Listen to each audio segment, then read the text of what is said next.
अस्सलाम वालेकुम नाज़रीन। डिबेट में भली कार मायावा जी मेज़बान सामा वहाब डिबेट में गुफ्तगू कंदासीं। अमरीका ऐं ईरान जे विच में हलंदड़ ॻाल्हियुनि जो जेको सिलसिलो आहे उहो हिन वक़्त ताईं बाज़ाब्ता तौर ते शुरू न थी सघियो आहे। अमरीका ॻाल्हियुनि जी हवाले सां पुर उमीद आहे, पर ईरान पारां हिन वक़्त ताईं सिलसिले में का तस्दीक साम्हूं न पई अचे। इन खां अलावा अपने हुरमुज़ जे मामले ते ओमान ईरान जे विच में जेके ॻाल्हियुनि जो सिलसिलो हलंदड़ हो, इन सिलसिले में अॼु ईरान जो चवणु आहे त ओमान सां जेको मुआहिदो थियणु वञे पियो, उन खां पोइ बि अपने हुरमुज़ फौरी तौर ते न खुलंदी। इन मुआहिदे सां अमरीका जो को बि तालुक़ न आहे। अपने हुरमुज़ ते कंट्रोल जे हवाले सां ईरान जी जेका गिरफ़्त आहे उहा अॼु बि मज़बूत आहे ऐं इन ई सिलसिले में जेके नार मुल्क आहिनि उन्हनि जो बि इन सॼे मामले जे अंदरि इनपुट आहे। पर हिकु तरफ़ अमरीका ऐं ईरान जा मामला आहिनि, MOU खां पोइ ॻाल्हियूं हिन वक़्त ताईं शुरू न थी सघियूं आहिनि। त ॿिए पासे नार मुल्कनि जी जेका हिन वक़्तु कशीदगी वारी सूरत हाल आहे उहा हिन वक़्त ताईं बरक़रार आहे।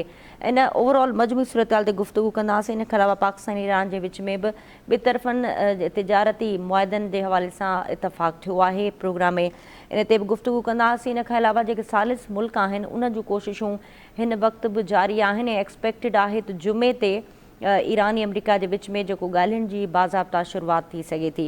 मजमूई सूरत हाल ते गुफ़्तगू कयूं था। असां सां वीडियो लिंक ते मौजूदु आहिनि फॉर्मर एम्बेसडर जिया बलूच साहब। जिया साहब, तव्हांखे वेलकम चऊं था डिबेट में।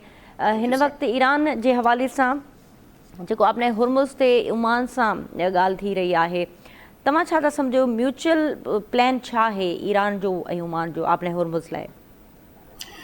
Thank U. ॾिसो, मुख़्तलिफ़ ज़राइनि सां जेका ॻाल्हि असां ताईं तव्हां ताईं ऐं जेके ॾिसनि था इंटरनेशनल मीडिया खे, त काफ़ी हद ताईं पुरुमीद जेको आहे सो फिज़ा नज़र पई अचे ऐं ऑप्टिमिस्टिक इन तरह सां हिकिड़ी इंडिकेशन इहा त जेको ऑयल जी प्राइस इंटरनेशनल मार्केट में 80 खां घटिजी 70 कुझु समथिंग थी वई आहे।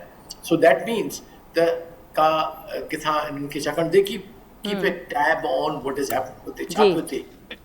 सो उन लिहाज़ सां उहो ऐं प्लस जेके हींअर ख़बरूं अचनि पियूं ऐं जेके हींअर ॾिठियूं आहिनि त तक़रीबन इन्हनि ख़बरुनि मुताबिक़ ईरान बेसिकली त ओमान ईरान खां वधीक आहे ईरान अमेरिका विच में हिकिड़ी अंडरस्टैंडिंग थी वई आहे। त हाणे पहिरियां छा हो त ॿ रूट्स हुआ, हिकिड़ो हो नॉर्थ जो जेको ईरान जो कंट्रोल में हो ऐं साउथ जेको ओमान जे कंट्रोल में। त जो पहिरियां प्लान जो इहो हो अमेरिका जो त भली ईरान पंहिंजो नॉर्थ जो रखे, ओमान जेको आहे सो पंहिंजो साउथ वारो रखे, उनखे anyway Americans will control it ऐं पोइ जेको पहिरियां स्टेटस हो स्टेट ऑफ हॉर्मोज़ जो उन मुताबिक़ हलंदो रहे। लेकिन ईरान छाकाणि जो हाणे हिकिड़ो लीवरेज उन वटि अची वियो आहे, नंबर 1। नंबर 2, जेके सिंधी में चइबो आहे हुन धक खाधो आहे, इन ई स्टेट ऑफ हॉर्मोज़ मां वेपन आया आहिनि जेके हिननि जे ख़िलाफ़ इस्तेमालु थिया आहिनि। In the strait of Hormuz जे थ्रू आर्मेडा आया आहिनि, इन जे थ्रू जेके आहिनि से मिलिट्री जेको इक्विपमेंट आयो आहे जेको इन जे ख़िलाफ़ थियो आहे, सो हू नथा चाहिनि त वरी दुबारा इहो कुझु हुननि सां थिए। नंबर 1। नंबर 2, हाणे इहो ई हिकिड़ो लीवरेज रहिजी वियो आहे इन्हनि वटि त हू इज़राइल खे ऐं अमेरिका खे जंग खां परे रखी सघनि, छाकाणि जो हर साल में हर 6 महीने में they don't want to fight another war. हू पंहिंजो इकोनॉमी खे ठीकु करणु चाहिनि था ऐं जंग इन माहौल खां निकिरणु चाहिनि था। उन हवाले सां न्यूक्लियर खां बि वधीक हिकिड़ो डिटेरेंस हुनजे हथ में अची वियो आहे, दैट इज़ स्टेट ऑफ हॉर्मोज़। ऐं हू कॾहिं बि कंहिं बि क़ीमत ते हू गिव अप करण लाइ तयारु न आहे। सो पॉसिबली हिकिड़ो वाया मीडिया हिकिड़ो दरमियानो रस्तो, दे कॉल इट मिडल लेन थिए पई थी, जंहिंमें हिकिड़ो गॾियल जेका सा निगहदाश्त हूंदी ओमान जी ऐं ईरान जी, पर ईरान खे मुकमिल तरह सां दस्तरस हूंदी त हू अचण वारे जहाज़नि ऐं ट्रांसपोर्ट जी ख़बरचार बि लहे ऐं विञण वारनि जी बि ख़बरचार रहे। टैक्स जी ॻाल्हि आहे, उन में मां कोन थो सम्झां त को एतिरो ईरान फिक्स थींदो। असल ॻाल्हि आहे त हू पंहिंजे कंट्रोल खे असर्ट चाहे थो, उनजो एक्सरसाइज़ करणु चाहे थो, उहो ॾेखारणु चाहे थो त स्टेट ऑफ हॉर्मोज़ असांजे कंट्रोल में। अच्छा सर, अगरि अपने हुरमुज़ ते ओमान ऐं ईरान जे विच में मुआहिदो थी वञे थो ऐं उन में अगरि अमरीका जी का इनपुट न आहे त तव्हांखे लॻे थो त उहो एग्ज़ीक्यूट थी सघंदो, उहो डूएबल हूंदो ॿिन्ही मुल्कनि लाइ? न, थोरो उनखे सम्झण जी ज़रूरत आहे, जो ॾिसंदा हूंदा असांजा नौजवान बि ही ॻाल्हियूं हलनि ई अमेरिका जी आशीर्वाद सां थियूं ऐं हर स्टेज ते अमेरिका जी इनपुट अचे पई थी। उहो त सालिस पाकिस्तान आहे मोस्ट लाइकली, क़तर आहे, इहे ॿ ऐं ओमान टई मुल्क जेके आहिनि से हिकु हिकु लफ़्ज़ जेको ठहे पियो थो। इनफैक्ट जेका ख़बर लास्ट में पढ़ी आहे त हिकिड़ो 1 पेजर अंडरस्टैंडिंग तक़रीबन एग्री थी वई आहे ईरान ऐं अमेरिका में, या उनखे चओ ईरान ऐं ओमान में, which means Iran and America. ऐं उन में इहे ॻाल्हियूं सभु अची वियूं आहिनि, उनजी लैंग्वेज, उन जा प्रोविजन्स छा छा उन में आहे उहो सॼो उन में लिखियलु आहे, ऐं उहो तक़रीबन एग्री थी वियो आहे ॿिन्ही साइड तरफ़ां। ऐं इनफैक्ट अमेरिका मां उन्हनि चयो त असां we are almost finalize it. ऐं इनफैक्ट हींअर ई ख़बर मां ॿुधी आहे त शायदि ईरानी फॉरेन मिनिस्टर पाकिस्तान इंशाल्लाह ईंदो फ्राइडे ते, and that is the day I am looking at it कि इंशाल्लाह वरी दोबारा पाकिस्तान अमन जो गहवारो बणजण लाइ तयारु आहे। अमन जो दरवाज़ो आहे पाकिस्तान, ऐं इंशाल्लाह अमन जो सूरज वरी बि पाकिस्तान में।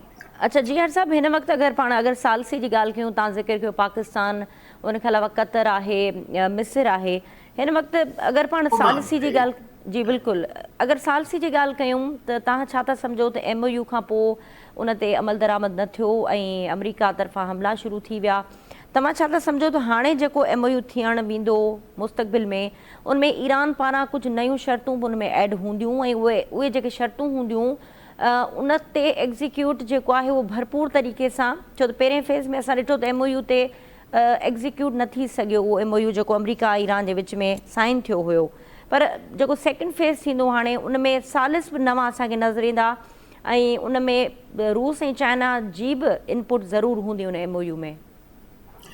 उहा काफ़ी परे आहे, लेकिन ख़तरो रहे थो हमेशह, इन करे जो ईरान ऐं अमेरिका में जेको आहे सो हिकु त गैप आहे कॉन्फिडेंस जो, ट्रस्ट लेवल जो। नंबर 2, ईरान में भी के अहिड़ियूं धुरियूं आहिनि जेके इवन एग्रीमेंट जे ख़िलाफ़ आहिनि। उहे चवनि था अञा असां लड़णु चाहियूं था। साॻी तरह सां इज़राइल जा बैकर अमेरिका में बि आहिनि, उहे चवनि था let's go for the military, आख़िरी ऑप्शन कयूं जेके they call it Samson option, त अल्टीमेटली उनखे तबाह बर्बाद कयूं ख़ुदा न ख़ास्ता ईरान खे।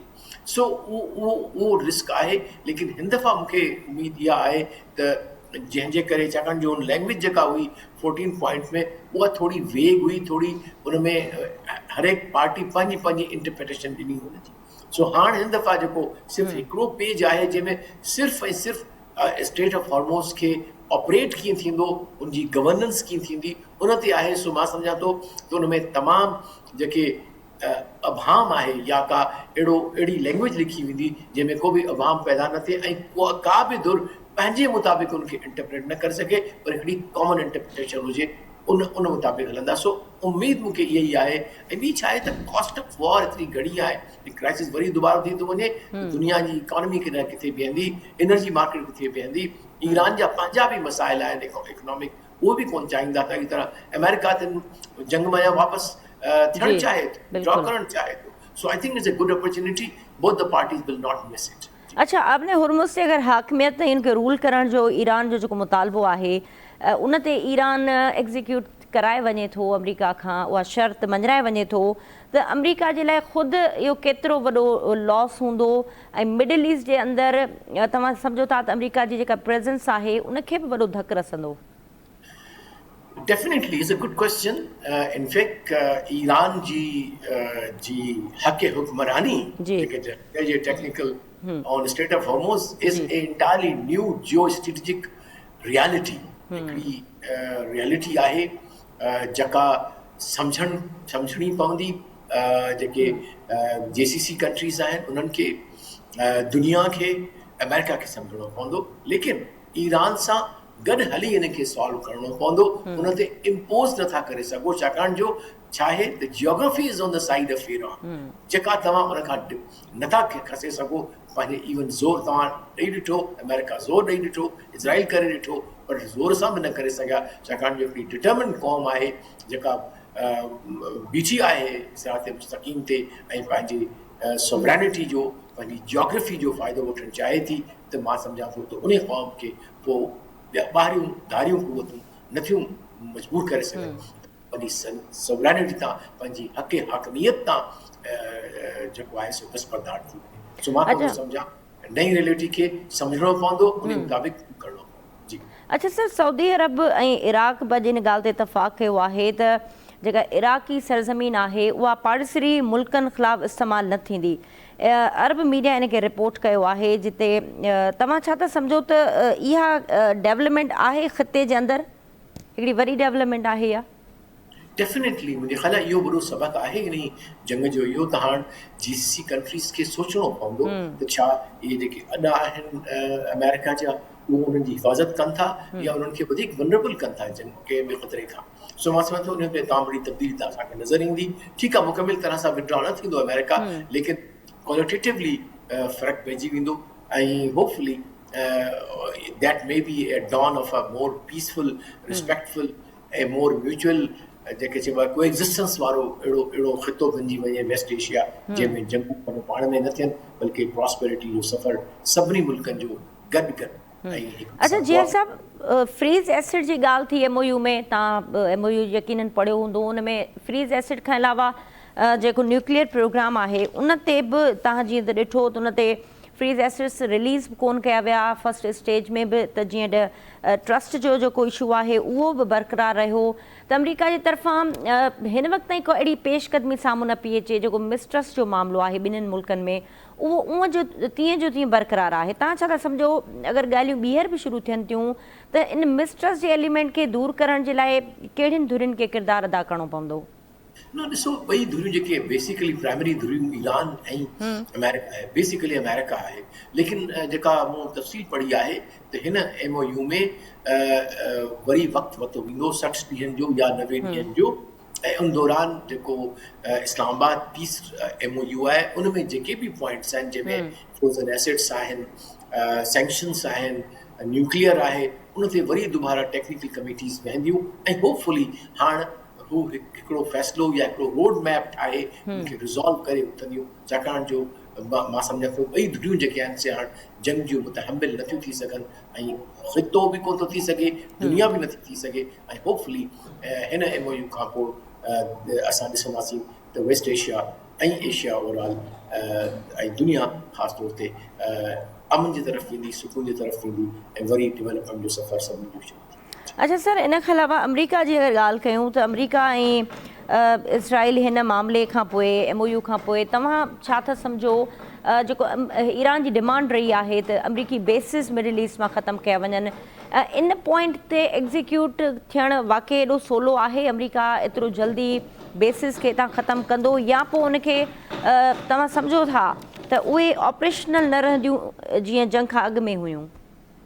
आई थिंक इहो वॾो हिकिड़ो सवाल आहे जेको अमेरिकन खे पाण करिणो आहे पंहिंजो पाण खां, लेकिन कंहिं हद ताईं जेका ट्रम्प जी जेका आहे पॉलिसी अमेरिका फर्स्ट, उन में काफ़ी सारो आहे गुंजाइश त हू पंहिंजा अहिड़ा, छाकाणि हिन में ख़र्च बि त थियनि था हिननि जा, जेतिरो बेसिस आहिनि उन बेसिस आहिनि त बिलियंस ऑफ डॉलर ख़र्च थियनि था, त जेकॾहिं हिते सुकून थी थो वञे, अमन थी थो वञे ऐं ज़रूरत नथी थिए त पोइ छा लाइ बेसिस हूंदा? छाकाणि इहे बेसिस मां तव्हांखे ॿुधाईंदो हलां ऐं पंहिंजे ऑडियंस सां शेयर कंदो हलां त इहे जॾहिं इराक हमलो कयो हो कुवैत ते, उन खां पोइ इहा ज़रूरत सम्झी हुई GCC कंट्रीज़ त परहैप्स हू नंढा आहिनि मुल्क, न उन्हनि जी डेमोग्राफी आहे, न जियोग्राफी आहे, त उन्हनि खे ज़रूरत आहे हिकिड़ी गारंटी जी, लेकिन साबित इहो थियो हिन जंग में त इहा गारंटी कोन्हे, इहो बज़ारि वनरेबिलिटी आहे, त उन खाते में तब्दीली ईंदी, पोइ कहिड़े क़िस्म जी अचे थी, कीअं अचे थी, that is too early to say today.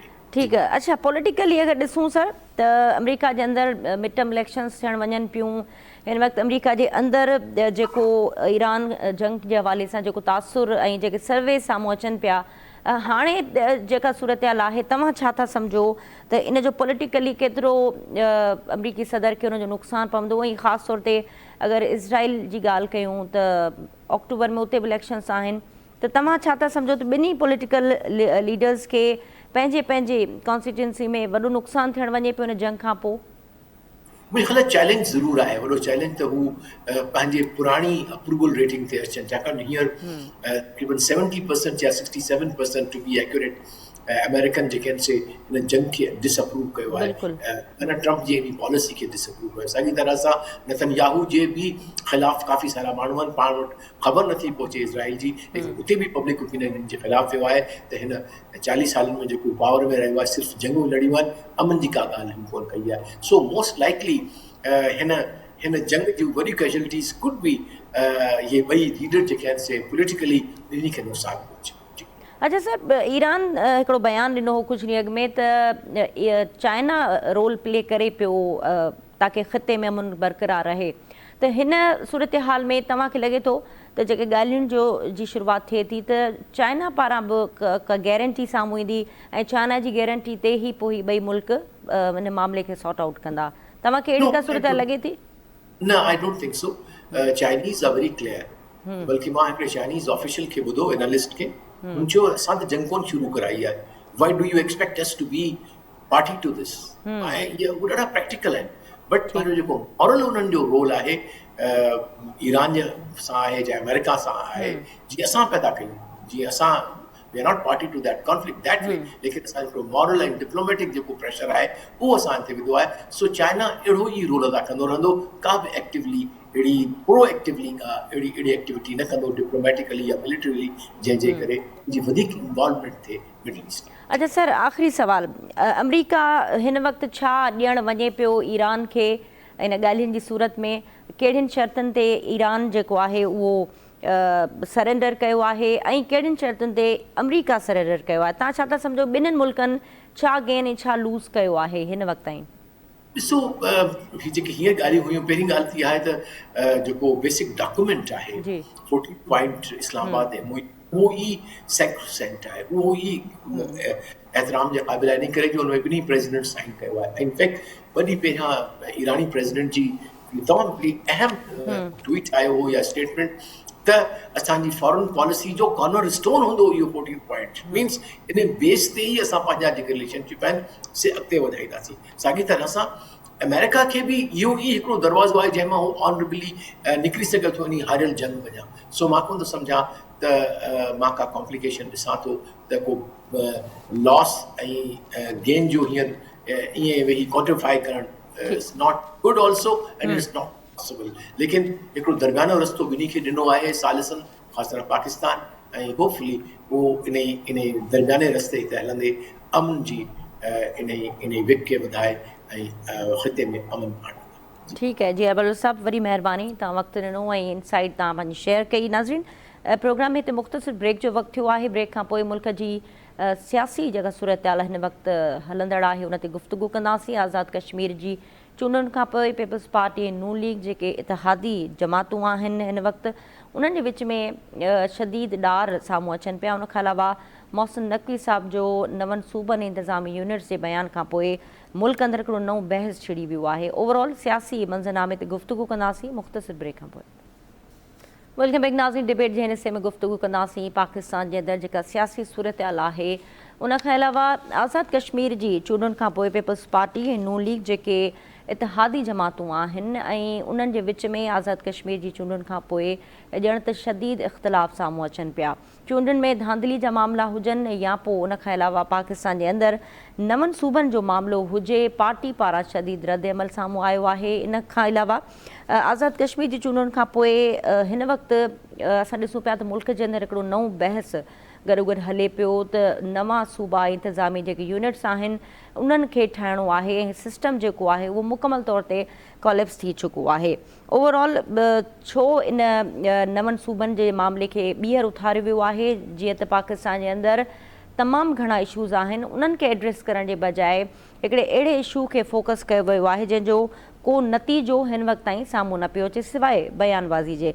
इन सॼे मंज़रनामे ते गुफ़्तगू कंदासीं ऐं कोशिशि कंदासीं त हिन वक़्तु आज़ाद कश्मीर जी चूंडुनि खां पोइ पीपल्स पार्टी नून लीग जे विच में छो जेके आहिनि फ़ासिला एॾा वधी विया आहिनि। इन ते ॻाल्हाइण लाइ असां सां हिन वक़्तु वीडियो लिंक ते मौजूदु आहिनि तर्जुमान आहिनि हुकूमत पाकिस्तान जा राजा अंसारी साहब, उनखां अलावा सीनियर साफ़ी शकील नाइज बि असां सां गॾु प्रोग्राम में शामिल रहंदा।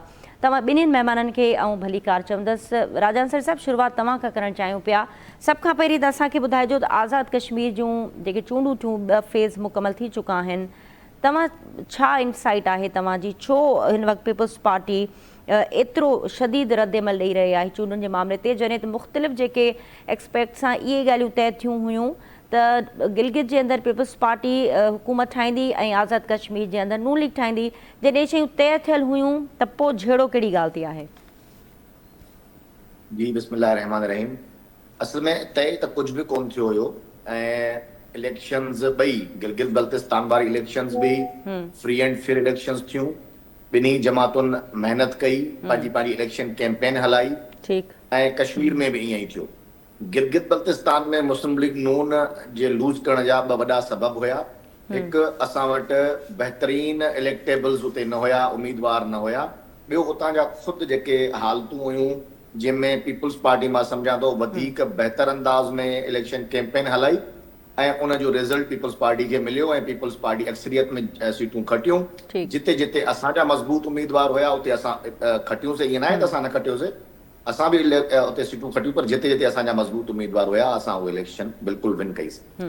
पर छो जो मेजोरिटी में असां उते इलेक्शन हारे उन इलेक्शन खां पोइ असां पंहिंजूं जेके ग़लतियूं आहिनि उनखे सुधारण जी कोशिशि कईसीं।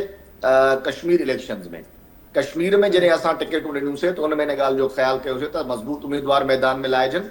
छो जो पाकिस्तान पीपल्स पार्टी जो को चेयरपर्सन पाण मैदान में लहंदो आहे ऐं हिकु तमामु वॾी इलेक्शन कैंपेन हले थी। टफ टाइम बि असांखे मिले थो, इन करे असांखे मज़बूत उम्मीदवार बीहारणु घुरिजनि ऐं हिकिड़ी भरपूर इलेक्शन मुहिम हलाइणु घुरिजे।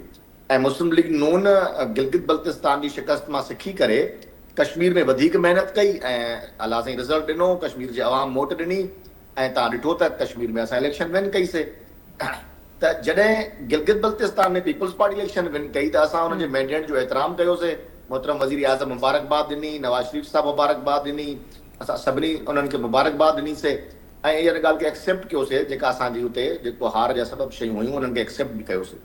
साॻी शइ असांखे पाकिस्तान पीपल्स पार्टी जे तरफ़ां नज़र न आई ऐं उनजो सभ खां वॾो सबब इहो आहे त बिलावल साहब नौजवान माण्हू आहे ऐं थोरो जज़्बाती आहे। अॼुकल्ह पीटीआई जी तर्ज़ हुकूमत बि उनखे थोरो, जेका पीटीआई जी तर्ज़ सियासत आहे उहा उनखे थोरो अट्रैक्ट करे थी ऐं उन जे करे मेना माण्हू वारी सियासत बिलावल साहब बि शुरू कई आहे। मैंडेट जो एतिराम न करणु, जिते हाराए वञणु उते धांधलीअ जो इल्ज़ाम हणाइणु, जिते खटे वञणु उते मुबारकबाद वसूल करणु। त मां सम्झां थो त ईअं थियणु न घुरिजे हा। बहरहाल पोइ बि मूंखे लॻे थो त 10 तारीख़ जेको आख़िरी मरहलो आहे उन खां पोइ बिलावल साहब असांखे मुबारकबाद बि ॾींदा, असांजे मैंडेट खे तस्लीम बि कंदा ऐं गुड बॉय बणिजी अॻिते वधण जी कोशिशि कंदा। छो जो पाकिस्तान खे अञा वधीक चैलेंजिस जो सामनो आहे ऐं असां सभिनी खे पीपल्स पार्टी मुस्लिम लीग नून मिली करे उन्हनि चैलेंजिस जो मुक़ाबिलो करणो आहे। जेकॾहिं असां हिक ॿिए सां विढ़ंदासीं या हिक ॿिए जे मैंडेट जो एतिराम न कंदासीं त पोइ शायदि कुझु ॿी कुवत उनजो फ़ाइदो वठी वञे। अच्छा, तव्हां सर ॻाल्हि कई त 10 अगस्त खां पोइ जॾहिं आख़िरी मरहलो थींदो हिन चूंडनि जो, उन खां पोइ बिलावल साहब गुड बॉय वांगुरु तव्हांखे मुबारकूं बि ॾींदा, पर इहो कीअं थींदो ऐं हिन जे पोयां असांखे थोरो फार्मूलो बि सम्झायो त बिलावल साहब जेको एतिरो शदीद रद्दमल हिन वक़्तु ॾियनि पिया, रवादारी जी सियासत दफ़न थी चुकी आहे, एक्सट्रीम लेवल ते हुननि जा बयान असां ॾिसूं पिया। Peoples Party overall as a सियासी पार्टी वॾो स्टैंड वरितो आहे आज़ादु कश्मीर जी इलेक्शन्स जे हवाले सां ऐं इलेक्शन ट्रिब्यूनल बि विया आहिनि ऐं शेर रहमान साहिबा बि कल्ह बयानु ॾिनो हुयो त हू जेके बि उन्हनि जा सबूत आहिनि उहे इलेक्शन कमीशन ॾे उन्हनि जमा बि कराए छॾिया आहिनि। त उन खां पोइ तव्हां सम्झो था त जेको मिसट्रस्ट जो मामिलो आहे ॿिन्हिनि पार्टियुनि में थर्ड फेज़ में उहो कुझु क़दुरु घटि थींदो ऐं फ्री एंड फेयर जो जेको तासुरु आहे उहो कुझु न कुझु डेवलप थींदो?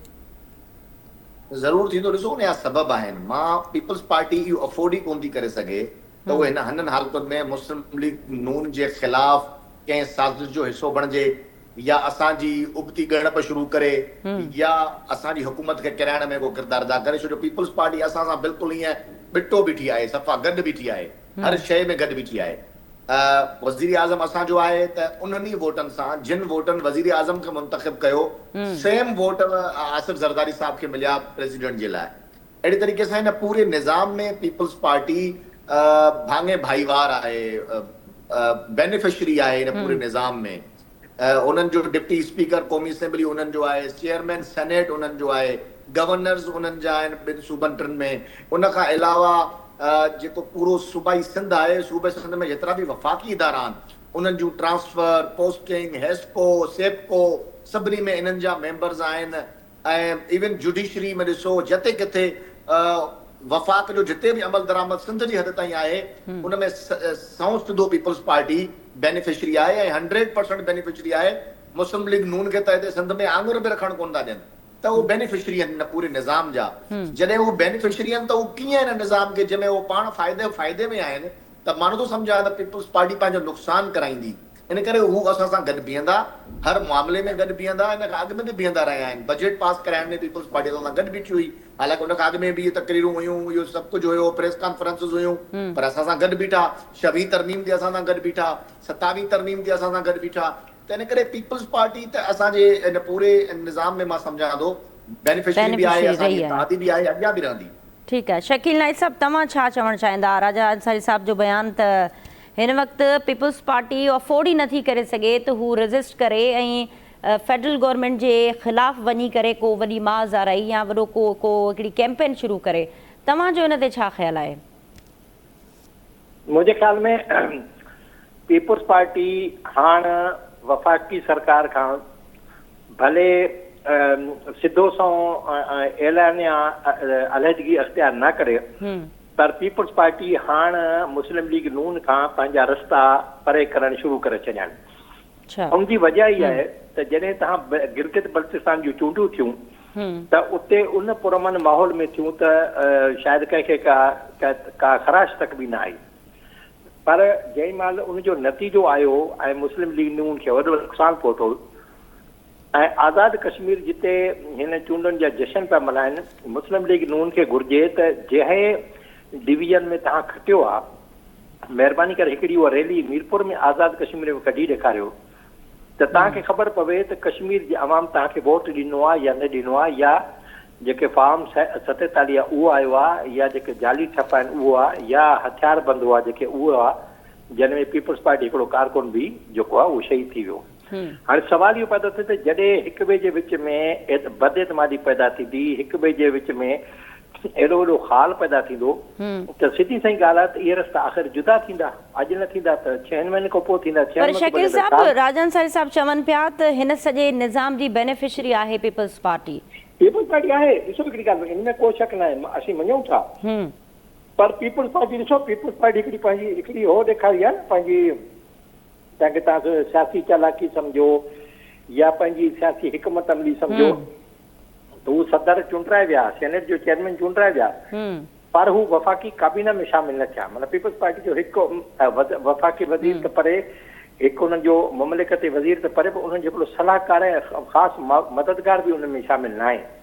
तंहिं करे पीपल्स पार्टी बिल्कुलु बेनिफिशरी आहे, पर फेडरल गवर्नमेंट जी सतह ते त सभु फ़ैसिला वज़ीर शहबाज़ शरीफ़ पियो करे। कारकर्दगी जी जॾहिं ॻाल्हि थींदी त उनमें सिर्फ़ नून लीग बिल्कुलु मुस्लिम लीग नून थींदी, छो त तव्हांजा वफ़ाक़ी वज़ीर मुस्लिम लीग नून जा, वज़ीर मुस्लिम लीग नून जो, तव्हांजा ख़ासि सलाहकार उन्हनि जा, ख़ासि मददगारनि जा, त उनमें पीपल्स पार्टी खे तव्हां कीअं चओ था वफ़ाक़ में पेट्रोल जी क़ीमत वधी त पीपल्स पार्टी ज़िम्मेदार आहे। अगरि मिसाल तव्हां 6 कैनाल कढिया पे, पीपल्स पार्टी ज़िम्मेदार आहे, या ॿियनि शयुनि ते अचो, हाणे हीउ नओं जेको राग शुरू कयो वियो आहे इनमें पीपल्स पार्टी इन सॼे मसइले जे करे सूबनि जी हिननि हरकत कई आहे, शरारत कई, पीपल्स पार्टी चाहींदी बि हुकूमत का धार थींदी, न चाहींदी तॾहिं बि धार थींदी, छो जो पीपल्स पार्टी जो जियापो इन में आहे। तो उन कंहिं बि ॾिसो न, शहीद मोहतरमा बेनज़ीर भुट्टो आलमी लीडर हुई, जॾहिं नवाज़ शरीफ़ ज़िद कई कालाबाग डैम ते त हुन वञी कमू शहीद ते धरणो हुयो, किथे वियो नवाज़ शरीफ़, केॾे वियो कालाबाग डैम, केॾे वियो परवेज़ मुशर्रफ वर्दी वारो। तंहिंजे करे पीपल्स पार्टी सिधी सही ॻाल्हि कने डिनाए करे नवाज़ शरीफ़ चए, नवाज़ शरीफ़ त ऐलान तक कयो, तारीख़ तक रखी, पैसा तक रखिया। राजा अंसारी साहब खां जवाब वठी था वठूं। सर, तव्हां शकील नाइक साहब जी गुफ़्तगू ॿुधो पिया, उन्हनि जेको मौक़िफ़ रखियो आहे त पीपल्स पार्टी चाहे या न चाहे पर हुनखे नून लीग खां धार थियणो पवंदो, ऐं कारकर्दगी जो अगरि ॻाल्हि ईंदी त उते बि सिर्फ़ु नून लीग जो ई जेको आहे उहो उनजो उनखां सवाल थींदो, पुछाणो थींदो, उन में पीपल्स पार्टी जो को रोल न आहे हिन में। ॾिसो, मां सम्झां थो त असां मां हर हिकु माण्हू पंहिंजी पंहिंजी जेका नॉलेज आहे, मालूमात आहे ऐं पाण वटि जेके ख़बर हूंदी आहे उनजे मुताबिक़ ई तर्जियो ॾेई सघे थो। शकील नाइक साहब वटि शायदि इहा ख़बर हुजे, पर मूं वटि जेका ख़बर आहे या मूं वटि जेका मालूमात आहे उन में ही हुकूमत पंहिंजो न सिर्फ़ु टेन्योर पूरो कंदी बल्कि आख़िरी ॾींहं ताईं आसिफ अली ज़रदारी साहब ऐं बिलावल साहब असांजा इत्तेहादी हूंदा छो जो मूंखे ज़ाती तौर ते काफ़ी सारी शयूं ख़बर आहिनि त ही त जेके नज़र अचनि थियूं शयूं आइनी उहिदा वग़ैरह इहो कुझु बि न आहिनि। तमामु घणा फ़ाइदा आहिनि जेके पीपल्स पार्टी हिन मौजूदा निज़ाम मां वठी रही आहे। इन करे उहे अहिड़ी नोयत जा फ़ाइदा आहिनि जेके मां पीपल्स पार्टी लूज़ न करणु चाहींदी। इन करे पीपल्स पार्टी जो उहो दौर हाणे ख़तमु थी वियो जॾहिं शहीद मोहतरमा बेनज़ीर भुट्टो कमु शहीद ते पहुची वेंदी हुई ऐं हिकु नज़रिये जे या उसूल जे बुनियाद ते सियासत थींदी हुई।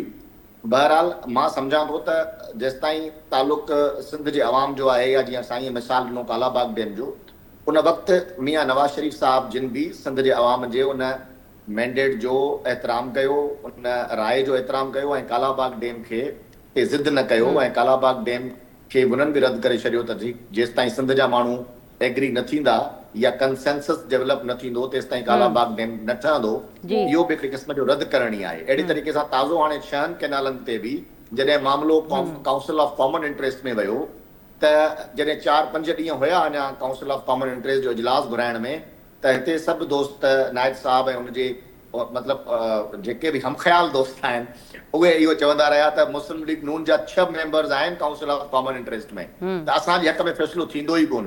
पर तव्हां ॾिठो त मुस्लिम लीग नून जे 6 ई मेंबरनि बशमूल वज़ीर आला पंजाब मरियम नवाज़ शरीफ़ साहिबा सभिनी सिंध जे अवाम जे हक़ में वोट कयो ऐं उन्हनि कैनालनि खे ख़तमु कयो।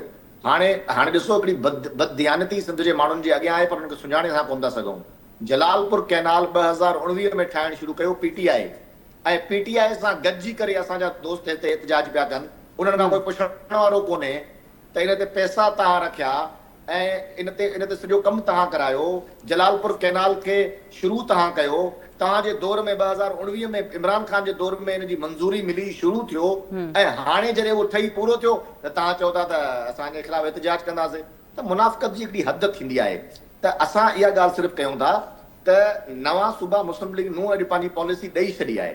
मुस्लिम लीग नून जी क्लियर कट पॉलिसी आहे त जिते जिते जंहिं सूबे जो अवाम इहो चाहे त उन जे सूबे में ॿिया सूबा ठहणु घुरिजनि।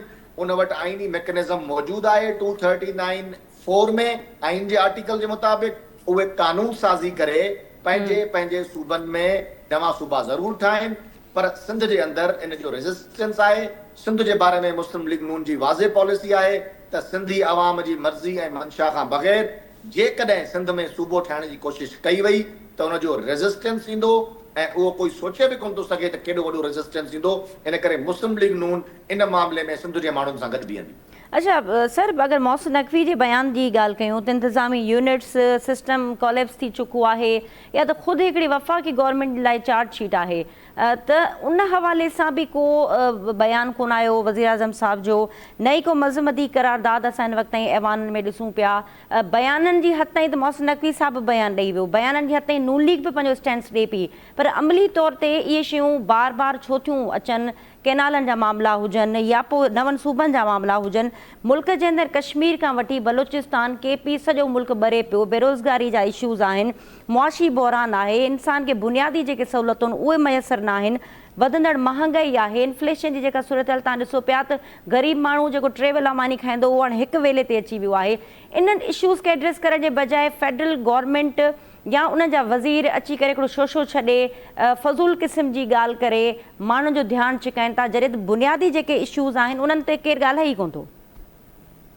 ॾिसो, मोहसिन नक़वी साहब हिकु दफ़ो इहा ॻाल्हि कई ऐं उन खां पोइ ख़ामोश थी विया, छो जो उन खां पोइ जेके डेवलपमेंट्स थियूं उन ते थोरो नज़र रखण जी ज़रूरत आहे। मोहसिन नक़वी साहब जी लाहौर में डिस्कशन थियो वज़ीर आज़म शहबाज शरीफ़ साहब सां, उन खां पोइ उन्हनि जी ॻाल्हि ॿोल थी। तव्हां ॾिठो त हुननि जी हिकिड़ी प्रेस कॉन्फ्रेंस रखियल हुई, उहा प्रेस कॉन्फ्रेंस उन्हनि मुलतवी करे छॾी। बिल्कुलु। ऐं मियां नवाज़ शरीफ़ साहब, वज़ीर आज़म मरियम नवाज़ शरीफ़ साहिबा ऐं इसाक़ डार जी पाण में मुलाक़ात थी ऐं उन खां पोइ मियां नवाज़ शरीफ़ साहब जो पंहिंजी जमात खे सभिनी माण्हुनि खे इहो चवणु त हाणे इन मामले ते कोई बि न ॻाल्हाए। मां सम्झां थो त कंहिं न कंहिं हद ताईं इहा अंडरस्टैंडिंग ज़रूर थी आहे त बाबा हिन मामले इहो जेका मोहसिन नक़वी साहब बयानु ॾिनो आहे हिन ॻाल्हि ते ख़तमु थियणु घुरिजे, हिनखे अॻिते न वधाइणु घुरिजे, छो जो इहे ॻाल्हियूं अॻिते वधंदियूं त ॾिसो जीअं हाणे तव्हां पाण चयो त तमामु वॾा चैलेंजिस आहिनि, महांगाई आहे, गुरबत आहे, लॉ एंड ऑर्डर सिचुएशन आहे, पाकिस्तान जी मईशत जेको तमामु वॾो, त इहे सभु शयूं पोइ हिते रहिजी वेंदियूं। इन करे नवाज़ शरीफ़ साहब चाहे थो असांजो वज़ीर आज़म साहब चाहे थो त असां अॻिते वधूं, जेके चैलेंजिस आहिनि उन्हनि जो मुक़ाबिलो कयूं, इन बहस में न पऊं। त जेकॾहिं हुननि इहो पॉज़िटिव जेस्चर ॾिनो आहे ऐं मोहसिन नक़वी साहब हुन खां पोइ वरी ॿीहर का ॻाल्हि न कई आहे, त मां सम्झां थो त इन ॻाल्हि खे ख़तमु थियणु घुरिजे ऐं असांखे अॻिते वधणु घुरिजे।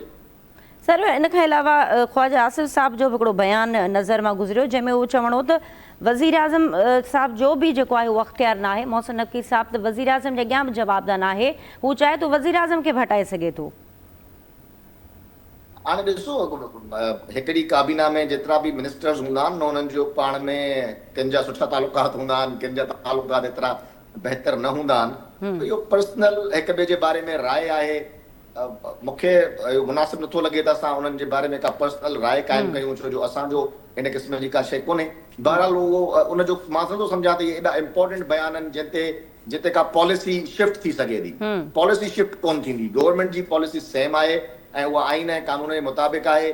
आइन में हिकिड़ो तरीक़ो ॿुधायल आहे। बहरहाल हिकिड़ी शइ सही सिधी आहे त नज़र बि अचे थी त जेकॾहिं हीउ निज़ाम फेल हुजे हा त पोइ हीउ मुल्क डिफॉल्ट हुजे हा। जे अॼु हीउ मुल्क डिफॉल्ट नाहे, इन जो मतिलबु इहो आहे त निज़ाम फेल नाहे। निज़ाम फेल हुजे हा त हिन मुल्क जी इंटरनेशनली एतिरी इज़त न हुजे हा। जेकॾहिं अॼु बैनुल अक़वामी तौर ते पाकिस्तान सिर्फ़ अवल जी क़ौमुनि में बीठो आहे। सर, निज़ाम फेल थियण जी ॻाल्हि बि तव्हांजा ई वज़ीर कनि पिया। जी, मां ॾिसो, इंडिविजुअल राय आहे, उहो हुकूमती राय न आहे। DGISPR जी प्रेस कॉन्फ्रेंस तव्हांजे नज़र मां गुज़री, DGISPR साहब बि सेकेंड कयो उन मौक़िफ़ खे, उन मौक़िफ़ जी ताईद कई जेके मोहसिन नक़वी साहब बयान ॾिनो हुयो। मां उहा ॿुधी आहे, उनखे ईअं पेश कयो पियो वञे। DGISPR जी जेका प्रेस उन्हनि चयो त आबादी वधे पई ऐं जेके आहिनि सिस्टम जेको आहे उहो ईअं न हलंदो। असांजा नौजवान गवर्नेंस चाहिनि था, गुड गवर्नेंस न हुजण जे करे सिस्टम खे ठीकु करिणो पवंदो। इन में ॿी का ॿ राय आहे ई कोन, त पोइ सोचो त हिकिड़े इदारे तरफ़ां इहो बयानु अचणु। सिस्टम खे ठीकु करणु, there is always a room for betterment, ठीकु आहे, and there is always a room for improvement. इहा त सभिनी असांजो बि इहो ख़्यालु आहे। सिस्टम खे बहितर करणो पवंदो, बहितरी जी गुंजाइश मौजूदु आहे, इहो सभिनी जी राय आहे। पर इहो फॉर्मूलो कंहिं वटि आहे सर? बहितर थियण जो फॉर्मूलो कंहिं वटि आहे? न, मां ॿुधायां, पर इहो चवणु त सिस्टम कोलैप्स थी वियो आहे, इहा ग़लति ॻाल्हि हुई ऐं उनखे उते रोकियो वियो ऐं हाणे इन ॻाल्हि ते वधीक ॻाल्हि कोन थींदी। बाक़ी सिस्टम खे ठीकु करणु, मिसाल तौरु सिस्टम किथे किथे ठीकु न आहे। मुंहिंजो इहो राय आहे, मां इहा पंहिंजी पर्सनल राय थो ॾियां त पाकिस्तान पीपल्स पार्टीअ जी जेका गवर्नेंस रही आहे सिंध में, उहा एतिरी ख़राब गवर्नेंस रही आहे जो उन इहो मौक़ो प्रोवाइड कयो आहे चंद माण्हुनि खे इहो सोचण जे लाइ त नवां सूबा ठहणु घुरिजनि, छो जो पीपल्स पार्टी सिंध नथी संभाले सघे। त पीपल्स पार्टीअ जे ग़लति करतूतनि जी सज़ा सिंध जे आवाम खे न ॾियणी वञे, जो उन्हनि खां उन्हनि जो सॼी रिसोर्सिस तां खसे वञो। उनजो सॼो रिसोर्स ई कराची आहे, पोर्ट आहे, समुंड आहे, तव्हां उनजी जेका सिसी आहे उहा धड़ खां धार करे छॾियो। इहा कॾहिं बि सही ॻाल्हि न थींदी। पीपल्स पार्टी में ख़राबी आहे, उनजे तर्ज़ हुकूमत में ख़राबी आहे, त उहा ख़राबी दूर थियणु घुरिजे, उनजी सज़ा सिंध जे माण्हुनि खे न मिलणु घुरिजे।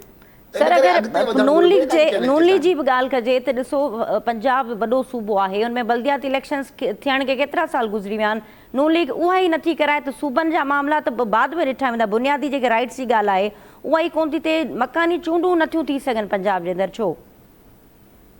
ॾिसो, पंजाब में मक़ामी चूंडूं हिकिड़ो पूरो निज़ाम मौजूदु हुयो ऐं नून लीग जे दौर में बि मौजूदु हुयो ऐं मुस्लिम लीग नून हिन वक़्तु उन ते कानून साज़ी पंहिंजी मुकमल करे चुकी आहे ऐं मुंहिंजी नॉलेज मुताबिक़ इंशाअल्लाह ईंदड़ साल मुस्लिम लीग नून बल्दियाती चूंडूं बि कराईंदी। उन्हनि कुझु सुकम हुया, कुझु एडमिनिस्ट्रेटिवली प्रॉब्लम्स हुया, कुझु कानूनी नुक़्ता हुया जिन खे ठीकु करणु ज़रूरी हुयो। पर पंजाब में बल्दियाती निज़ाम जी एतिरी ज़रूरत न आहे जेतिरी सिंध में आहे ऐं सिंध में मौजूदु हूंदे बि उहो नाकारा बणियल आहे।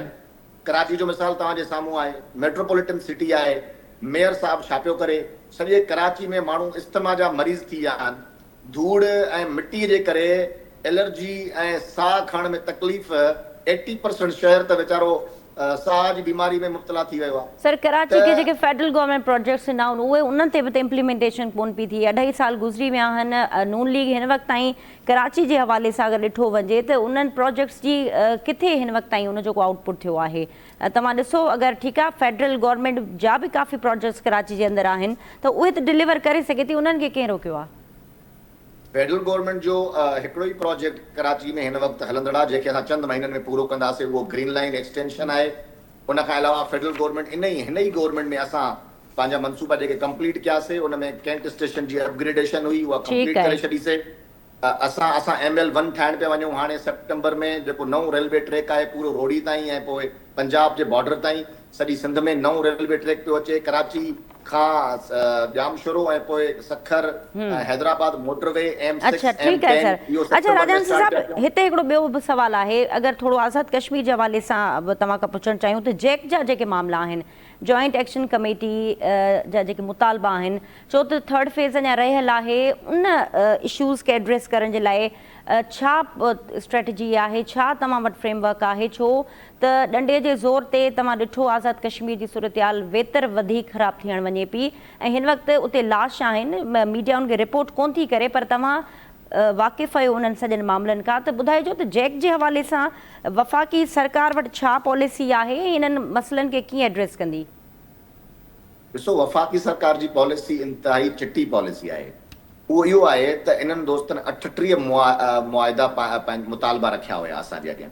वफ़ाक़ी सरकार, मोहतरम वज़ीर आज़म उन सीरियस नोयत खे महसूसु कयो, उन्हनि हिकिड़ी ग्रैंड कमेटी ठाही जंहिंमें मुस्लिम लीग नून, पीपल्स पार्टी, सभिनी जमातुनि जा माण्हू उन में रिप्रेज़ेंटेटिव्स हुया, जिन उन्हनि सां डायलॉग कया ऐं 38 मुतालबनि मां 35 मुतालबा जेके वफ़ाक़ी सरकार जे हथ में हुया ऐं उतां जे कश्मीर जे सरकार जे हथ में हुया, उन्हनि सभई उहे मुतालबा उन्हनि जा पूरा कया। 35 मुतालबा, 38 मां 35 मुतालबा पूरो करण खां पोइ बि जेकॾहिं कोई बज़िद हुजे त उहो तव्हां अंदाज़ो लॻाए सघो था त उन्हनि जे पोयां मुहरकात छा हूंदा। हाणे वफ़ाक़ी सरकार सम्झे थी त जेके हिन वक़्तु मौजूदु जेके एहतजाजी आहिनि, उन्हनि जा 2 हिसा आहिनि। हिकिड़ा उहे जेके वाक़ई मसइलो हल करणु चाहिनि था, ॻाल्हाइणु चाहिनि था ऐं हिकिड़ी राह कढणु चाहिनि था। असां उन्हनि सां डायलॉग में एंगेज थियण लाइ तयारु आहियूं।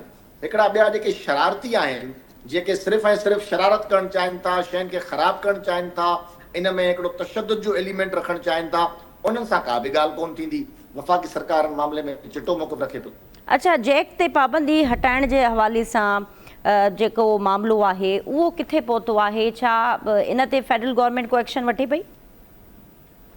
ॾिसो, पाबंदी जे लिहाज़ खां उहो उन्हनि जो कश्मीर जी हुकूमत जो मामिलो आहे ऐं कश्मीर में हिन वक़्तु इलेक्शन्स आहे। इलेक्शन जे प्रोसेस खां पोइ जेका कश्मीर में जेका बि जमात हुकूमत ठाहींदी, उहा हुकूमत उहो फ़ैसिलो कंदी त आइदर हिननि खे अञा असां एंगेज रखंदासीं डायलॉग में, या इन्हनि खे को वे आउट ॾींदासीं, या इन्हनि सां इन्हनि जो जेको कलादम करार ॾिनो इहो फ़ैसिलो वापसि वठंदासीं। इहो कश्मीर ईंदड़ हुकूमत तय कंदी। हुकूमत फ़ैसिलो कंदी। ठीकु आहे। शकील नाइक साहब, तव्हां गुफ़्तगू ॿुधो पिया राजन साहिब साहब जी। ओवरऑल आज़ाद कश्मीर जो मामिलो हुजे, नवनि सूबनि जो मुतालबो हुजे, नून लीग जी पॉलिसी हुजे, त ओवरऑल छा इनसाइट आहे तव्हांजी राजन साहिब जी गुफ़्तगू खां पोइ?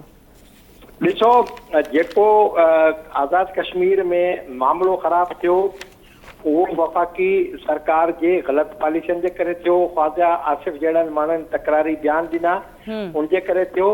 ऐं कश्मीर एक्शन कमेटी को बि अहिड़ो मुतालबो न रखियो जेको को वफ़ाक़ जे ख़िलाफ़ हुजे, पाकिस्तान जी सलामती जे ख़िलाफ़ हुजे, उनखे मिसहैंडल कयो वियो। ॿी ॻाल्हि, ऐं इहो ई सबबु आहे त भले मुस्लिम लीग नून दावा पई करे त हुनखे जेको आहे अक्सरियत मिली आहे हिन में आज़ाद कश्मीर में, त हू इन अक्सरियत जो इज़हार कनि ऐं अमीरपुर आज़ाद कश्मीर में हिकु रैली या जशन मल्हाए ॾेखारनि। नंबर 1। नंबर ॿी ॻाल्हि, राजा जेसि ताईं ॻाल्हि कई हिन जी पंहिंजो हीउ जेको कैनाल ठहियो आहे जलालपुर, इहो हक़ीक़त आहे त इमरान ख़ान इन जे दौर में थियो, सिंध सरकार उन वक़्तु ऐं उन खां पोइ जॾहिं इमरान ख़ान जी हुकूमत घरबीड़ो थी, इत्तेहादी जमातनि तरफ़ां शहबाज शरीफ वज़ीर आज़म थियो, त जलालपुर कैनाल जे ख़िलाफ़ सिंध जेको आहे 2 सफ़नि ते ॿधल समरी ऐं उन सां घटि में घटि उन सां कोई 40-45 सफ़नि ते ॿधल उनजा जेके सपोर्टिंग डॉक्यूमेंट मोकिलिया। हाणे पोएं दफ़े शहबाज शरीफ बि गॾियल मुखादिनी काउंसिल कोन सॾाई, हाणे बि कोन इजलास कोन सॾायो ऐं हीअ सिंध जे जेको मौक़िफ़ आहे उनखे बिल्कुलु लताड़े जलालपुर खे खोलियो वियो। इमरान ख़ान ॾिसो, इन में त को ॿी राय कोन्हे त इमरान ख़ान हिल मुल्क खे मुसीबत में विझी वियो, मसइला हल न करे सघियो। पर ॻाल्हि इहा त जॾहिं शहबाज शरीफ जहिड़ो माण्हू सुलझल, जेको समझदार माण्हू, नवाज़ शरीफ जहिड़ो माण्हू जेको पुराणो सियासतदान आहे, 2 भेरा वज़ीर आज़म थियो आहे, भले शुरूआती दौर में नवाज शरीफ़ जज़्बाती हो या जेको, पर हाणे उहो ॾाढो फ़ाहिम फ़रासत वारो माण्हू आहे। हाणे उन्हनि जी मौजूदगी में बि जेकॾहिं सिंध जे भली तव्हांखे कोन लो हिकिड़ी गॾियल मफ़ादनि कौंसल जेका हर 3 महीननि में थींदी आहे। हाणे पोइ साल 1.5 साल ही साल 1.5 साल पोइ 3 साल में सिर्फ़ु हिकु दफ़ो थियो जॾहिं चेक वारो NFC ताईं न थियो अञा ताईं। NFC ॾिसो, NFC ते हू ॻाल्हाइण लाइ तयारु आहे। ॿी शइ छॾियो, राजा अंसारी जेका ॻाल्हि कई, मां राजा अंसारी खे चवे त मां हुनखे व्हाट्सअप करण लाइ तयारु आहियां त जॾहिं इमरान ख़ान हुकूमत वई, शहबाज़ शरीफ़ आयो, उन महिल सिंध जे वफ़ाक़ी सरकार जे फंड मां सिंध जा 56 मनसूबा हुआ। जॾहिं ही हाणोकी हुकूमत आई, शहबाज़ शरीफ़ जी आई, त उन्हनि खे घटाए हिननि पहिरीं कोई 27 कया, पोइ 21 कया, पोइ 11 कया। अल्हम्दुलिल्लाह हाणोके जेको माली साल 1 जुलाई खां शुरू थिया, उहे सिर्फ़ु सिंध जा 5 मनसूबा आहिनि। तव्हीं तसवर कयो, माना ॿुधो, माना बहावलपुर खां बहावल नगर ताईं जेको रोड ठहंदो, मोटरवे ठहंदो, उहो ठहंदो फेडरल गवर्नमेंट जी फंड सां। हैदराबाद खां ऐं जेको हैदराबाद ते ठहंदो, उहो तकर हैदराबाद जो मोटरवे ठहंदो, उन लाइ इस्लामी बैंक पैसा ॾींदा थींदा, न थींदो। कराची ऐं हैदराबाद जे विच में जेको मोटरवे आहे, उन जो जेको अछो मुंहुं थियल आहे, दुनिया सॼी ॾिसे पई। इन्हनि सॼनि मामलनि में ॿियो सिंध जो वॾो वज़ीर मुराद अली शाह 2 भेरा लिखी चुको आहे। इन नेशनल हाईवे अथॉरिटी जी जेका मां जो सुलूक आहे, सिंध के मनसूबा टोटल 3 सैकड़ो, बलोचिस्तान के 17 सैकड़ो, आज़ाद कश्मीर के 19 सैकड़ो, माना सिंध के तव्हां सिर्फ़ु 3 सैकड़ो ॾेई तव्हां उनखे माना लालीपाप ॾेई ख़ुशि रखण जी कोशिशि था कयो। इन मामले में पीपल्स पार्टी खे वधीक एहतियात करणु घुरिजे, पर मुस्लिम लीग नून सिंध सां मुकमिल तौर ते माटरली मावर वसूल करे थी। K4 जो मनसूबा अञा ताईं मुकमिल न थियो आहे। नंढा रोड आहिनि, यानी नवाब शाह खां शकील साहब मुख़्तसर जवाब वठी था वठूं राजा अंसारी साहब खां। सर मुख़्तसरन कमेंट कजो, शकील साहब जी गुफ्तगू तव्हां ॿुधो पिया। मां सम्झां थो त वफ़ाक़ जेके मनसूबा सिंध खे ॾिना आहिनि, भले उनजो सैकड़ो तव्हां जीअं चयो त परसेंटेज में घटनि, पर उहो उनजो जेको वॉल्यूम आहे उहो वधीक आहे। मिसाल तौरु जेको M6 आहे उहो 364 अरब रुपयनि जो प्रोजेक्ट आहे। अहिड़े तरीक़े सां ML1 जेको रेलवे ट्रैक आहे, इहो बि तक़रीबन 400 अरब जो पैकेज आहे। त मां सम्झां थो त अच्छा, उन खां अलावा हाणे कराची खे 25 अरब रुपया हर साल, वरी हैदराबाद खे 15 अरब रुपया, त PIDCL जा सवेल कम जेके आहिनि हाणे बि टेंडर, हिन महीने बि टेंडर पिया थियनि। त मां नथो सम्झां त वफ़ाक़ी सरकार सिंध खे सां को मटली मां वारो सलूक कयो आहे, पर इशू इहो आहे त सिंध में जेके 18 सालनि खां 26 खरब रुपया जेके सिंध ते ख़र्च थिया, जेको वफ़ाक़ी सरकार ॾिना NFC जी मद में डायरेक्टली जेके ट्रांसफर थिया, उहे त असांखे नज़र कोन था अचनि। उनजो त को सवाल पुछण लाइ तयारु कोन्हे त इहे 18 सालनि में 26 खरब काॾे आहे। असां त पंहिंजो हिसाब ॾियण लाइ तयारु आहियूं, पर उहे 26 खरब जो बि हिसाब मिलणु घुरिजे। ठीकु आहे सर, उहो त पॉलिटिकली जेको स्टैंड रहियो आहे नून लीग जो, पीपल्स पार्टी जो, उहो तव्हां ई जीअं ज़िक्र कयो त ॿई जेके आहिनि, ॿई हिन सिस्टम जा बेनिफिशरी आहिनि ऐं ॿई हिक ॿिए मां हथ बि कोन कढंदा। सो बहरहाल राजा अंसारी साहब वरी महिरबानी, तव्हां वक़्तु ॾिनो। शकील नाइक साहब तव्हांजी बि वरी महिरबानी, तव्हां गुफ़्तगू में शामिल रहिया। नाज़रीन डिबेट में फ़िलहाल एतिरो ई ॾींदा इजाज़त। अल्लाह हाफ़िज़।